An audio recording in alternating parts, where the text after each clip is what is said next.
Jehovah speaks of Leviathan, the king of pride.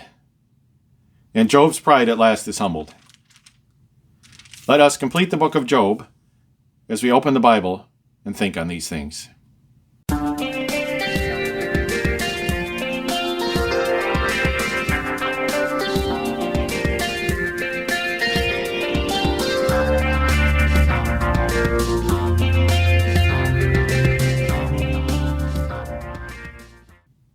I am Nathan C. Johnson, Bible teacher. Open up your Bibles with me to the book of Job, and we will complete the book together today. Remember that we were considering Jehovah's second address to Job. His first address, Job couldn't answer. In his second address, he first asked Job, "Can you clothe yourself with power and crush the evildoers and humble the proud like I can?" Surely someone who can argue with me and win could do that. Then he brings forward the example of the two most amazing creatures of the field that he ever made. The behemoth, the largest of the giant dinosaurs / dragons, and the Leviathan, the fiercest of the dinosaurs / dragons. And I suggested last time that everybody knew the dragons were real creatures up until a few hundred years ago when they more or less went extinct, other than the crocodiles and the alligators. And then everybody decided they were a myth, and the evolutionists came along and wove them into their evolutionary myth to try to prove there is no God. But the Lord actually uses these stunning creatures that he made at the same time as Adam, not millions of years before him, and he uses them to make his point to Job of his greatness. So he has appealed twice to Job, first from his great power, and second of all from the great creatures he made. But now he'll make a third appeal, this time using the fiercest of the dragon / dinosaurs, Leviathan. And so we're starting in Job chapter 41 and verse 12. "And if no one could stand before these monsters, who could stand before the one who made them?" The Lord had just argued, and the answer is clearly no one. So how did Job think he could argue with God and condemn him?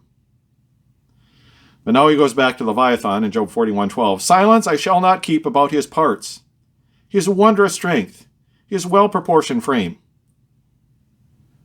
So he returns to the subject of Leviathan, the capstone of his argument, of his greatness and his power. Silence shall I not keep about his parts. And the word seems to mean lies, usually.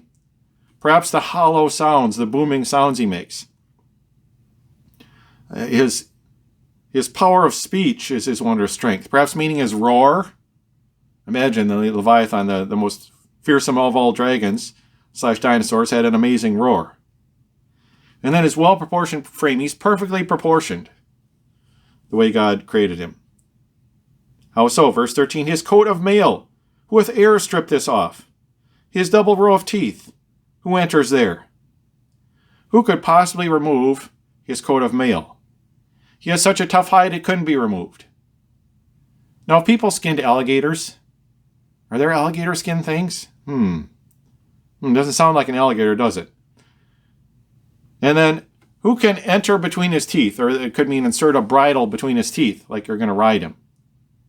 I think about, there's that little bird who flies into the crocodile's mouth when he has it open and picks the waste out of his teeth so his teeth don't all rot out. There's a bird that enters the crocodile's mouth, but he says, who could possibly enter the mouth of the Leviathan? Verse 14, "The doors which close his mouth, who opens them? His teeth's surroundings are scared to see." So he says his jaws couldn't be pried open. Tell the crocodile hunter, Steve Irwin, that. Tell him he can't pry open a crocodile's mouth. Well, you could a crocodile, you can't Leviathan. Tell you what, he's not a crocodile. "The scales which form his armor are his pride. Each one shut up and closed as with a seal." So he's protected by scales completely sealed together. Flawless armor. There's no aiming your spear or your arrow between them, because there is no between them. There is no weak spot in this armor. Verse 16, "So near to one to another do they lie, that air between them cannot find a way." So they're so sealed up that there is no air gap between them. The Hebrew there is actually ruach. It's the word that's often translated spirit, but it's also used for the wind, and here it means the air. Air can't find its way between his scales. They are so close together. They are airtight. Airtight. Verse 17, so close unto each other do they cleave, and cling so fast that none can sunder them. So they're so close together, the Hebrews, they're so close, man to his brother. And that's the Hebrew figure for as close as you could possibly get. And verse 16 was one to his brother. This is man to his brother, Ish to his brother. But that's how close the scales are. He says that none could pull them apart. None could pull apart these scales. They are just so closely sealed. Verse 18. His sneezings are a flashing forth of light. His eyes are like the eyelids of the dawn. His sneezings. Now, the old King James had neezings. Bullinger says he thought that meant sneezings. Well, I'm not so sure about that. Sometimes we get the idea that old English words are just modern English words pronounced a little wrong. I'm not sure that's always the case. I think the King James translators might have been trying to coin a word here for breathing through your nose. You can breathe either way. You can breathe through your mouth, or you can breathe through your nose. Well, of course, we don't have a separate word for each kind of breathing. I can't say one word and you know which kind of breathing I mean, nose or mouth. We just call it breathing either way. But I think the idea is his breathing through his nose caused this flashing forth of light. And then his eyes are like the eyelids of the dawn. His eyes glow. Now, people like to show that with monsters. Monsters with glowing eyes, that's freaky. The Lord suggests this. Leviathan, his eyes glow, and a light shines when he breathes through his nose. Well, that is frightening. Imagine seeing him at night. Verse 19, out of his mouth vapors like torches go, and sparks like fire therefrom make their escape. So out of his mouth vapors like the smoke from torches go.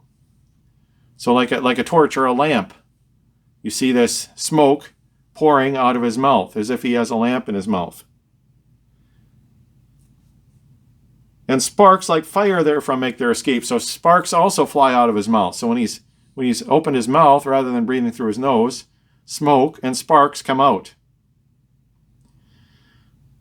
Now this, of course, is all leading up to the fact that he breathes fire. And again, which dinosaur is the most remembered dinosaur/dragon in legend? Well, it's the fire-breathing one, of course. Why? Because that one is probably the most terrible, the most terrifying. So if the Lord's going to bring up the most terrifying dragon/dinosaur, which one is he going to bring up? Of course, the fire-breathing one makes sense. Now, most dinosaurs/dragons did not breathe fire. The behemoth did not. And, of course, crocodiles, alligators don't. Probably most did not. But the one that did, I'll tell you what. That was terrifying. Not to mention, he's so well armored and everything we've been reading here. So Leviathan was the most fearsome of all the dinosaurs. And as I suggested last time, could have been the Tyrannosaurus Rex. I mean, we don't know. How do you tell from their skeleton whether they breathe fire or not? But the T-Rex, they say he had a head the size of a Volkswagen and a brain the size of a walnut. And most people say he was the fiercest of the dinosaurs. What was in that giant head? Maybe a fire-breathing apparatus. That would have made him incredibly, incredibly terrifying. And that's what the Lord is describing here. Not a crocodile, not an alligator, a creature incredibly terrifying that breathes fire. Or at least it seems like he does. I mean, if it's chemicals, burning chemicals shooting out like a Bombardier beetle, there could be some poetic license here. It's not literally fire coming out of his mouth, but it's burning liquid like the Bombardier beetle. Or, it could have been a flame-throwing apparatus too. I don't know. They're gone. We don't know. But it's at least light fire coming from his mouth if it's a chemical fire, a flamethrower of some kind. Verse 20, out of his nostrils goeth forth a smoke, as from a boiling pot on reed fire set. So smoke comes from his nose like the steam from a boiling pot or kettle. Have you ever seen that happen with a crocodile? Yeah, I don't think so. Verse 21, his breath as if it would set coals aflame, and from his mouth a flame seems issuing forth.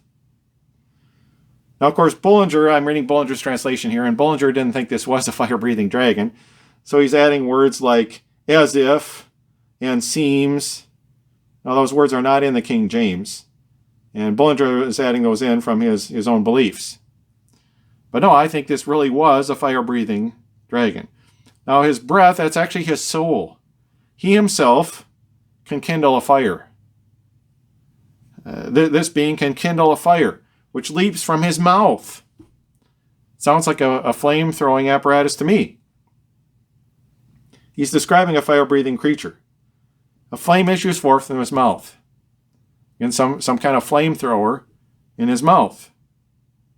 Like the Bombardier beetle. Not impossible. There's a creature that does it. Verse 22, his strength abideth ever in his neck. Before his face grim terror dancing goes. So he doesn't just have a flamethrower because he's a weak creature and that's the way he defends himself. He's also incredibly strong and incredibly armored. So his neck is full of strength. And grim terror goes dancing before his face. So this describes like joy. So terror is dancing in front of him as if terror is joyful. Terror loves being in this guy's presence. It dances in his presence because he's so terrifying. The terror loves him. Dismay goes dancing in front of him. Verse 23, his softer folds of flesh, though hanging, cleave so close on him that moved they cannot be. So you're saying, where is his soft flesh? Maybe his underbelly is soft. Maybe if I get under him, I could kill him. He's got this incredible armor on his back, the airtight armor. Nobody can possibly break through. Maybe I can get to a soft underbelly. Well, even his weak hanging parts like his flesh stick so close to him they can't be moved. There's no weak spot down there. You thought you might find a weak spot down there? Nope. Verse 24, his heart is hard. Hard as a stone is hard. Yea, like another millstone, firm and hard. So you think you might be able to pierce his heart? His heart is like a stone. Imagine the heart to pump blood to such a gigantic creature. I imagine all the gigantic dinosaurs, their hearts were like a stone. He says you can't penetrate his heart. You can't do it. It's like a stone. You can't penetrate it. Verse 25, whene'er he riseth up, the mighty cower, and at the waves he makes, their fright is great. So even the most mighty, even the strongest and most powerful warrior would cower before Leviathan when he rises up for battle. Yeah, I remember Steve Irwin cowering in front of the crocodiles when he did his Crocodile Hunter show, right? Right? No, this is not a crocodile. That's silly. Bulger makes it, they're beside themselves when they see his waves. So this creature swims. He goes in the water. He might breathe fire, but he's not afraid of water. He swims. And when people see the waves, and it's such a huge wake, and they see the giant head or whatever, oh no, that's Leviathan. They're terrified.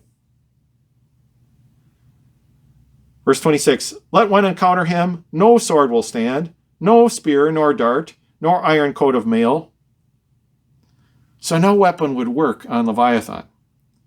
No missile can harm him. Crocodiles can be killed by a .22 if you put it in the right place in their head. And they try to, so as not to spoil their pelt and their meat. But he says no missile can harm him. You can't find the right place on his head for a dart. And he says no armor will protect against him. Your iron armor, he just breaks it like an eggshell. Verse 27, iron he counts no better than a straw, and brass no better is than rotten wood. So he breaks iron like straw and brass like rotten wood. So lots of luck encountering him with your standard weapons. They are not going to work. They are not going to work on Leviathan. Not a crocodile. Leviathan. Verse 28, the arrow will not make him flee away. Sling stones to him are stubble and no more. Arrow, literally in Hebrew, that's the son of the bow. No son of the bow would make him run because you couldn't find the mark. You couldn't find the place to hit him. Sling stones. Very, very dangerous. They're slings at the time. This was artillery. But, bullets would bounce off him. And what they had, their closest thing to bullets, would bounce off him. They're just like reeds. It's just like hitting him with a little cattail or something. Verse 29, like harmless chaff he counts the ponderous club, and at the whizzing of a spear will laugh. So the club is like stubble, like hitting him with the end of a blade of grass or something. And the spear doesn't threaten him. He's not threatened. A spear comes flying. Could spears threaten a crocodile? Yeah, I think so. Verse 30, his underparts are sharply pointed spikes. He spreads like threshing drag upon the mire. So you run under him to try to find a weak spot, and you discover his underbelly is covered with, it's like shards of pottery. These sharp spikes. So you go under there and try to get at him, you are just going to tear yourself up on the spikes. So when he crawls on the ground, it's like the ground has been plowed. Like a threshing drag, Bullinger has it. It would just plow up the ground as he moves across it. Verse 31, like boiling pot he makes the deep to foam, and like a well-stirred ointment pot, the Nile. So he causes the sea to look like it's boiling as he moves through it, this giant creature moving through it. And the Nile he stirs up like a pot is stirred. Now, earlier I said that Leviathan is mentioned in connection with the Nile and Egypt. That doesn't mean he's a crocodile, just because crocodiles are in the Nile today. They're the only dinosaurs/dragons that are left. But, or at least that we know of, unless they're off in a jungle somewhere, some of the rare kinds. But he's connected with the Nile and with Egypt, this Leviathan, but he makes it like a stirred ointment pot. Verse 32, his wake he makes a sparkling shiny path, so that the deep will look like hoary hair. So the wake going behind him, it looks like the water has gray hair, has white hair. He causes it so to foam as he passes. That's because he's so huge. Verse 33, his equal is not found on all the earth. He hath been made insensible of fear. So Leviathan has no equal above the soil. No equal. I'll tell you what, crocodiles have an equal. The Lord's point is ridiculous if this is the crocodile. How can anybody suggest that? It's foolishness. This beast is fearless, and why should he when nothing can harm him? He has armor no one can break through. He has incredible strength. He can breathe fire. He has no weak spots. His underside is full of spikes. You can't get at him anywhere. He has no fear, and rightfully so. Because he is just so well protected. Who could possibly fight him? Nothing can harm him. Verse 34, on all things high he looketh dauntlessly, and over all proud beasts he is a king. Or the King James says that he is king over all the sons of pride. So Leviathan looks down on all high things, including man. Man think we're so great, we can wrestle crocodiles. Well, Leviathan looks down on us. And clearly, again, this is a creature that no longer exists to our knowledge. It is an extinct creature. Like I said, maybe the Tyrannosaurus Rex, something like that. But it says, he is king over all the sons of pride, and this is Jehovah's point. Job, you have been proud. Look at Leviathan. Think about the one who created him. And then that's me. And you think you're going to stand up to me. You have been proud, Job, and Job gets it. Job gets it. Job wouldn't have gotten it from the crocodile. Job gets it from Leviathan. So chapter 42 and verse 1, now we get to Job's second reply to Jehovah's second address. Then answered Job, and to Jehovah said. So Yahweh's second address is finished. His final great point is made in Leviathan. And now Job is going to give a second answer. Verse 2, I know that thou canst all things do. No purposes of thine can be withstood. So Job says, I know, and I think he means I know now that Yehovah can do anything. That no one can withstand any of his purposes. That if he purposes this for Job, Job can't argue against it and defeat him. He knows that now. Verse 3, thou askest, who is this that counsel hides, and darkens all because of knowledge void? 'Tis I. I uttered things I could not know, things far too wonderful beyond my ken. So Bullinger adds in, you asked, and basically Job is repeating here Jehovah's question from chapter 38 and verse 3 and chapter 40 and verse 2 when Jehovah questioned him. And said, who is this who hides counsel without knowledge? So he repeats what Jehovah said, and he admits, I was the one who questioned you, but I realize now I didn't know what I was talking about. I was uttering things I didn't know about. Things are too wonderful for me beyond my knowledge. I was talking about things beyond what I could possibly know. Verse 4, hear now, I pray thee, let me speak this once. thou saidst, 'Tis I who ask thee, answer me. So he says, I'm going to speak, and here's why I'm going to speak, because you demanded I answer you. Since you demanded I answer you, I'm going to speak. Otherwise, I wouldn't even feel like speaking. But you demanded an answer, so I'll give it. Verse 5, I heard of thee by hearing of the ear, but now mine eye hath seen thee. I abhor myself. In dust and ashes I repent. So that was 2 verses. He says, before Yehovah, I heard of you with the hearing of the ear, but now my eye has seen you. And I think this is a very important point. That is, when we have a real encounter with God, it changes us for good. And this was certainly true in Old Testament times and in New Testament times. When people would encounter God, it would change them. Think of Isaiah, the great prophet Isaiah, one of the greatest of the Old Testament prophets. You could argue about which is greatest, but he would certainly be in the argument. Isaiah 6 verse 5, when he sees the Lord, what does he say? He says, Woe is me, for I am undone, because I am a man of unclean lips, and I dwell in the midst of a people of unclean lips. For mine eyes have seen the King, the Lord of hosts. Isaiah says, I am undone because of my uncleanness and my sin, and I saw the Lord so much higher than I. Think about Daniel, when he encountered the great Hierophant, which I think was the Lord in human form. Daniel 10, verses 16 and 17. When the one like the Son of Man had to touch his lips to give him the strength to even speak. And then he said, O my Lord, by the vision my sorrows are turned upon me, and I have retained no strength. For how can the servant of this my Lord talk with this my Lord? For as for me, straightway there remained no strength in me, neither is there breath left in me. So he said, how can I possibly talk to you? I can't even breathe in your presence. That was the great prophet Daniel. How about in the New Testament, Peter, in the great catch of fish, and he realized who the Lord Jesus Christ was. He said in Luke 5 and verse 8, when Simon Peter saw it, he fell down at Jesus' knees, saying, Depart from me, for I am a sinful man, O Lord.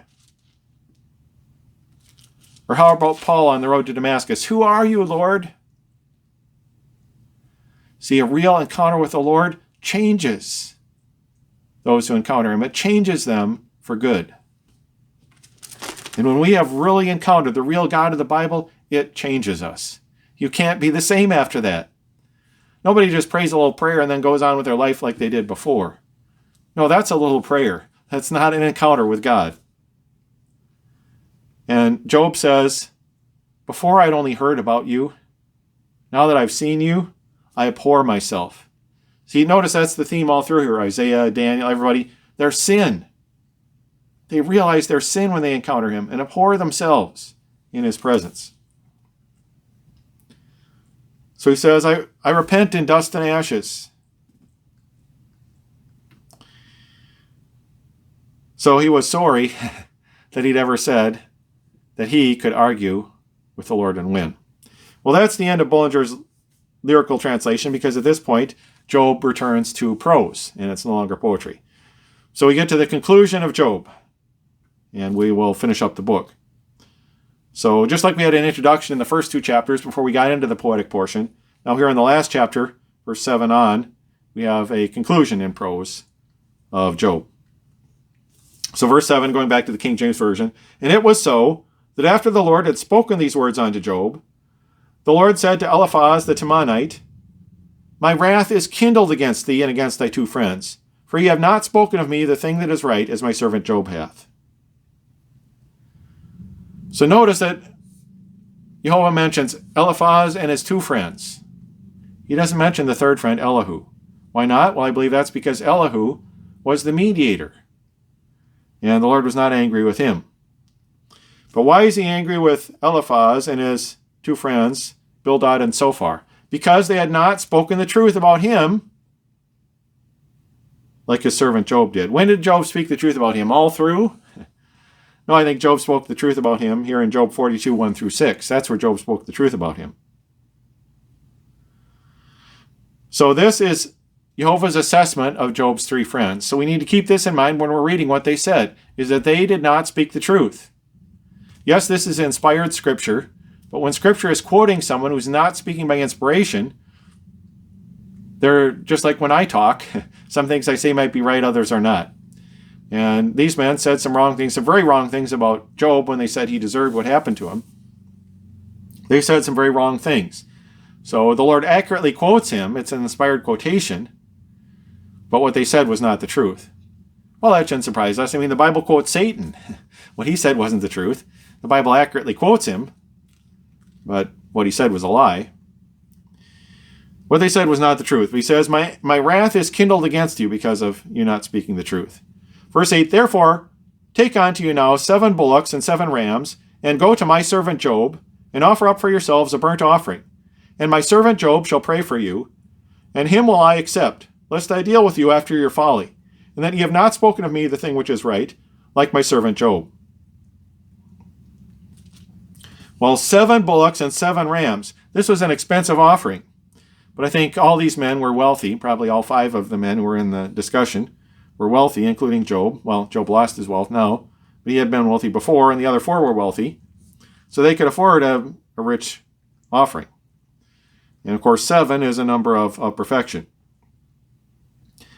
So these have been lording it over Job and said, Job, you deserved all this, and we're so superior to you because this didn't happen to us, so we're good people and you're not. So what does the Lord say to them? I'm furious with you. And he calls Job his servant 4 times. My servant Job, my servant Job, my servant Job, my servant Job. And what does he say? These who had lorded it over Job have to go to Job, and Job will act as their mediator to stand between them and God, so that God doesn't deal with them according to their folly. They have to go to Job, hand in hand, and ask Job to pray to the Lord for them and mediate for them, so they will not face God's wrath. So talk about God turning it around on these 3 friends. And I may say that they richly deserved it. Verse 9, so Eliphaz the Temanite, and Bildad the Shuhite, and Sophar the Naamathite went and did according as the Lord commanded them. The Lord also accepted Job. So the 3 together obey. And they bring the sacrifice, and they go to Job to be their mediator. And the Lord accepts Job's face.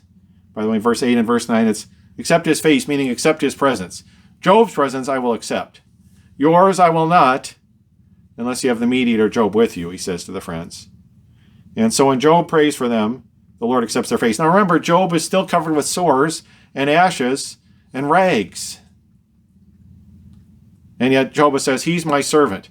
And this pathetic figure stands between the Lord and these wealthy, proud men and prays for them. And the Lord accepts the pathetic figure when he would have rejected the wealthy, well-dressed, comfortable, proud men. Well, so it ever is. His mediators are often not impressive in the world's eyes. But the Lord accepted Job's face, the man covered with sores and ashes. Verse 10, and the Lord turned the captivity of Job when he prayed for his friends. Also the Lord gave Job twice as much as he had before. So now we had Jehovah deal with Job's 3 friends. Now Jehovah deals with Job. So after Job obeyed the Lord, when his 3 friends obeyed the Lord and prayed for them, then the Lord turned his captivity. Now, of course, Job wasn't a captive here. It's repeated. He turned his captivity. It's emphasizing it for his great captivity. But captivity is used for any trouble. Any trouble you're in is your captivity. So he rescued him from his captivity, and ultimately he was in Satan's hands, right? He was in Satan's power. The Lord had given him to Satan's power, but the Lord rescued him from it. And then he not only rescued him from Satan, he not only gave him back his wealth, but gave him twice as much, doubled his wealth. Well, how did this come about? Verse 11. Then there came there unto him all his brethren, and all his sisters, and all they that had been of his acquaintance before, and did eat bread with him in his house. And they bemoaned him, and comforted him over all the evil that the Lord had brought upon him. Every man also gave him a piece of money, and every one an earring of gold. So this is how the Lord started to turn Job's captivity around and deliver him. That is, his relatives came. His brothers and his sisters. So he had brothers and sisters still alive. It wasn't just his children. So his brothers and sisters, they all came. And all who had been his acquaintance before, all his other friends, besides these 3 scumbag ones, all his other friends came. And they ate with him in his house. He still had his house. He was dressed in rags. He lost all his wealth, but he still had his house. He hadn't lost that. So they ate with him in his house, and they bemoaned him. They mourned with him over his calamity, and they comforted him over all the evil. That's Ra'ah means calamity, over all the calamity that the Lord had brought upon him. Well, again, everybody says the Lord brought it on him. And still, notice, the Lord never brought up Satan. The Lord never blamed it on Satan or said Satan did it. The Lord allowed it. He's willing to take the blame for what Satan did. But they comforted him over what the Lord did to him. Now, every man gave him a piece of gold. That's ish.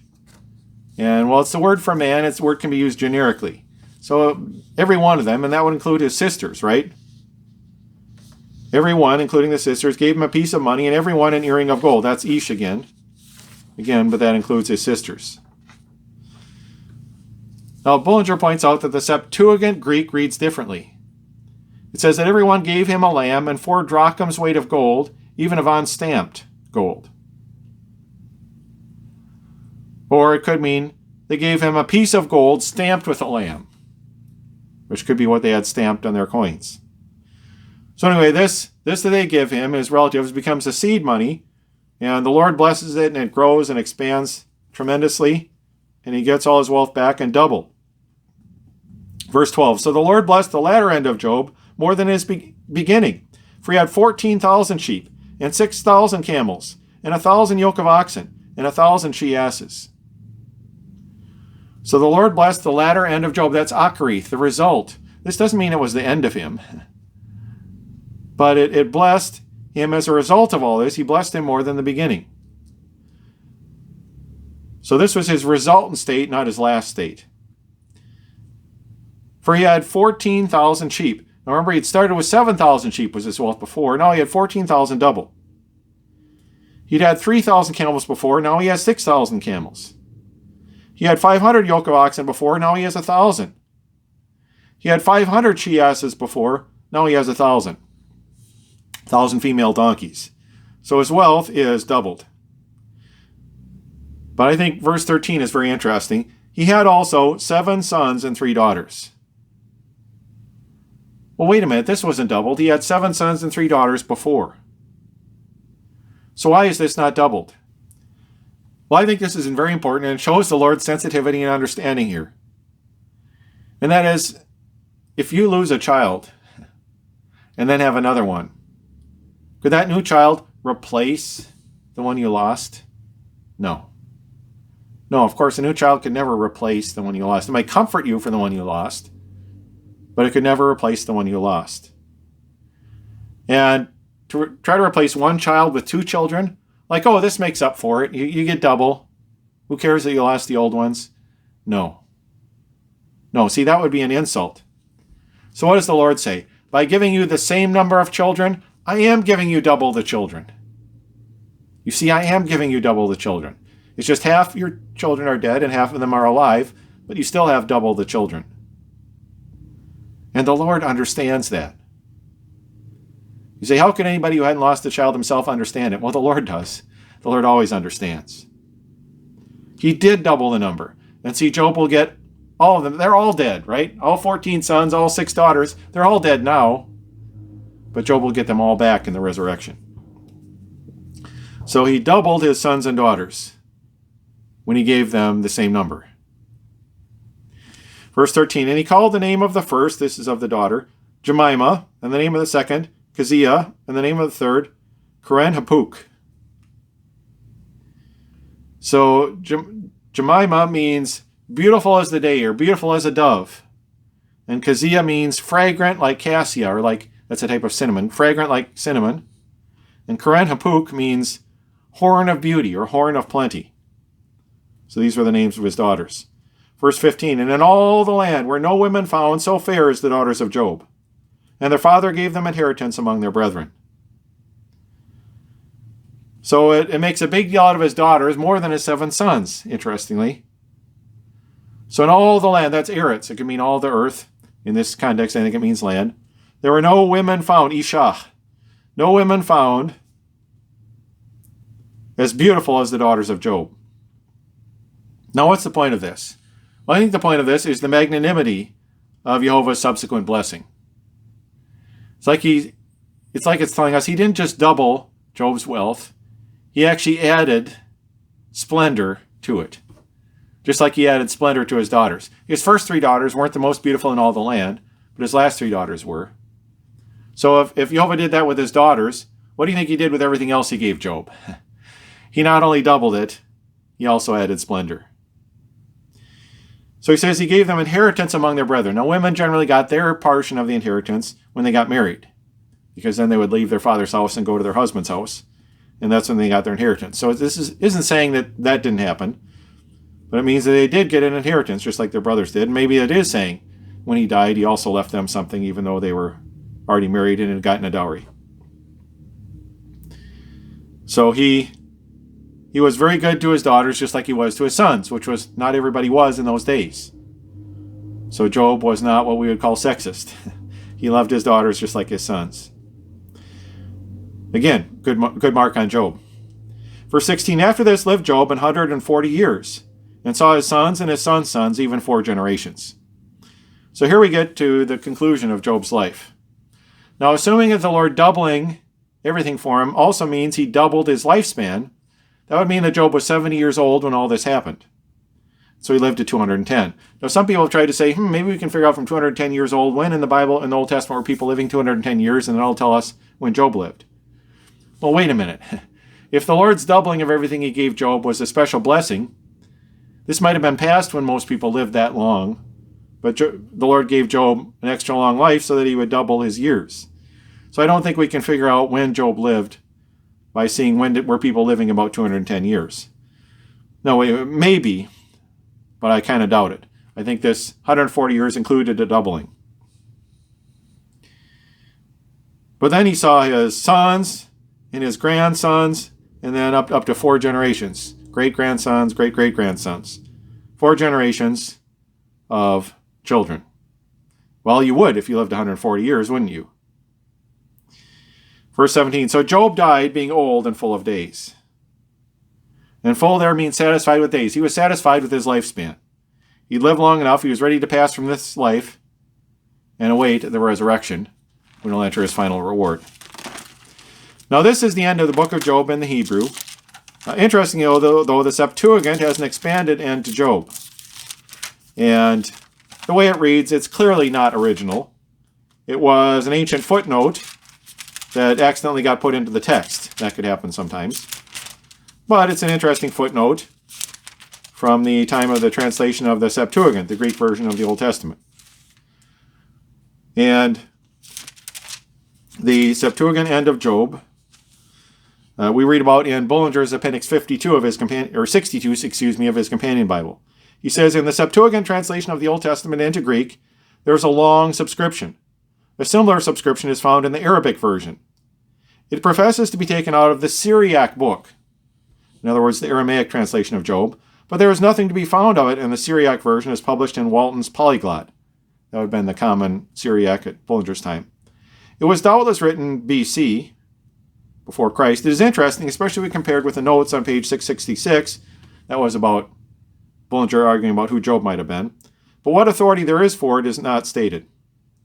The last verse of Job reads, and Job died an old man and full of days, and in the Septuagint it reads on as follows, and it is written that he will rise again with those whom the Lord raises up.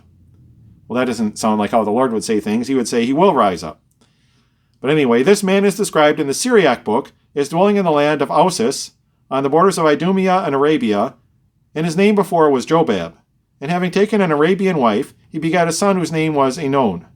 He himself was the son of his father Zerah, a son of the sons of Esau, and of his mother Bosorah, so that he was the 5th from Abraham. And these were the kings who reigned in Edom, which country he also ruled over.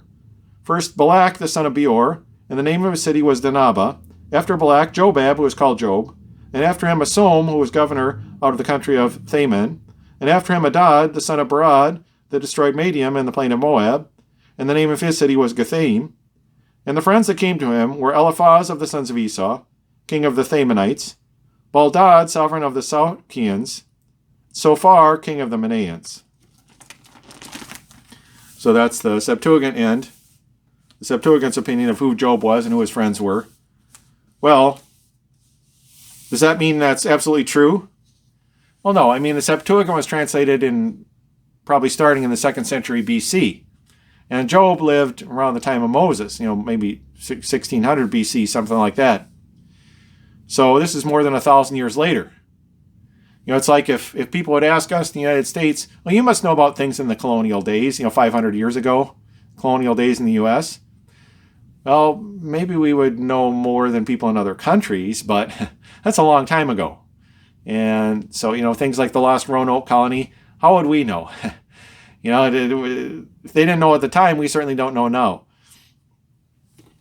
Well, the Septuagint was written something like 1,500 years after Job. It's a lot closer than we are to Job, but who knows what they knew, if they had any special knowledge. So who knows if this footnote in the Septuagint is right or not. But anyway, this brings us to the end of the book of Job. And what can we say about the book of Job? Well, again, James talks about Job. The great lesson of Job is the end of the Lord. James talks about the end of the Lord. And what does Job realize? Job is thinking he could argue with God and show his own innocence, his own righteousness. And God's point to Job is not to argue against Job's righteousness. No, I mean, the book shows us Job didn't do anything to deserve what Satan did to him. What God argues against is Job thinking that he could argue with God and win. And God shows him, Job, you can't do it. I'm too great. No one could defeat me in an argument. Can you do all these things I could do? Could you create Behemoth and Leviathan? Could you crush all the wicked? Well, then you could defeat me in an argument, but you can't. So Job realizes this, that he was wrong to think he could defeat Yehovah in an argument. And when he realizes this, what else does he learn? About Yehovah's great compassion and mercy. Yehovah forgives him for what he said against him. It still acknowledges him as his servant, in spite of all he'd said. Makes him the mediator for his friends. Shows up his friends for their nonsense. And he and his friends all thought that God had done this to Job for his own reasons. And God never straightened them out. God never explained, well, Satan came and all this. He told whoever wrote the book of Job, but he didn't tell Job and his friends. And even today, when bad things happen, people wonder, what is God doing? But we don't know what God is doing. We don't know how Satan is involved. We don't know what other factors are there. But even today, people will try to look at calamities and interpret them and say, well, this means that God must be doing this to this person because he deserved it. And as long as I'm a good person and serve God, no calamity will happen to me. They think that until a calamity comes along. Then they think, what did I do? Well, they ought to read the book of Job. They ought to read the book of Job. You don't know that God did this to you for a reason. It could be Satan did this. It could be, this was just, we live in a world full of calamity, and calamities happen to random people. There's a small, tiny % chance that a calamity would happen to you, and maybe you beat the odds and it did happen to you. You don't know what's happening. Don't try to interpret calamities. But learn, you couldn't argue with God and win. God, you did this to me, it's not fair. You can't argue with God and win. But understand, God is very compassionate. He doesn't delight in bringing calamity on people. He didn't bring something on you to hurt you. And God will someday set all things right in the life to come. He set all things right in Job's life, in this life. Except his kids, he didn't bring them back. Even in Job's life, it points to the fact that all wrongs will be made right in the life to come. So when calamity happens in this life, we lose someone we love. God restored it to Job. God will restore it to us in the life to come. We need to trust him.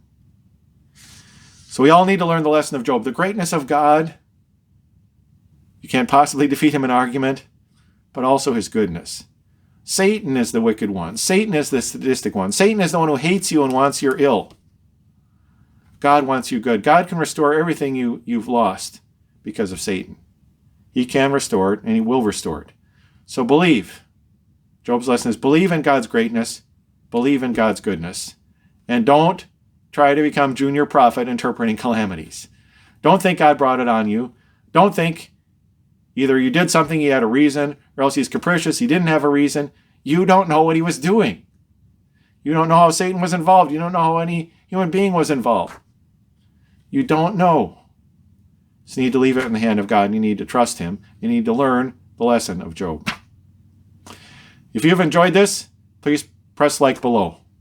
I know I've enjoyed teaching the book of Job. So until we meet again around the pages of God's book, Thanks for watching, and I bid you goodbye.